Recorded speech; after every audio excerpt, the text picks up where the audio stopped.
বাংলাদেশে রাম মন্দির নিয়া রংপুরে যে সমস্ত কিছু হিন্দুরা যেভাবে বক্তব্য দিতে আছেন, যে বাংলাদেশের এরকম বক্তব্য আছে, বাংলাদেশে প্রত্যেকটা জেলায় মন্দির হবে, আমরা করব, এটা ঠেকাই আমরা দেখব। আচ্ছা, আপনারা যে হিন্দু, এটা কি আপনাদের মাথায় আছে? এই সমস্ত বক্তব্য কার ইন্ধনে দিতে আছেন? কোন দেশের ইন্ধনে দিতে আছেন? কারণ আপনাদের তো বাড়িঘর ভারতে, আপনারা ভারতে চলে যাবেন।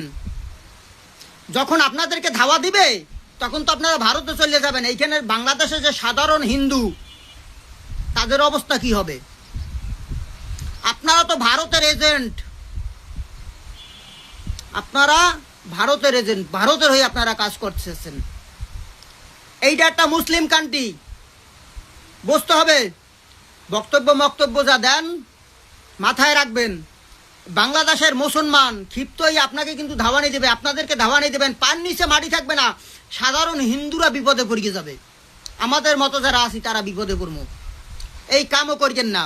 আর যদি এ ধরনের কিছু আভাস পাই, এই মন্দির নিয়ে, এই আপনার মূর্তি নিয়ে কিন্তু ষড়যন্ত্রের গন্ধ আসতেছে, আমি বাংলাদেশের প্রত্যেকটা মুসলমানকে বলবো, ওনারা যে বক্তব্য দেয়, এই বক্তব্যতে স্পষ্ট যে ষড়যন্ত্রের গন্ধ চলতে আছে। আপনারা মুসলমান যারা আছেন, আর যদি এই আন্দোলনে আপনারা যদি সফল হইতে না পারেন, তাই কিন্তু আপনারা হেরে যাবেন ভারতের কাছে। আর ভারতের কাছে হেরে যাওয়া মানে আপনাদের অস্তিত্ব বিনাশ হয়ে যাবে।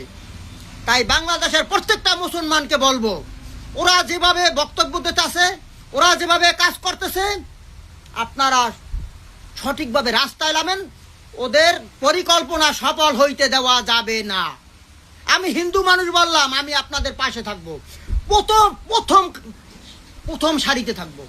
আমি ওয়াদা দিলাম আপনাদের কাছে, যদি আমি আমার ওয়াদা বরখেলাপ করি,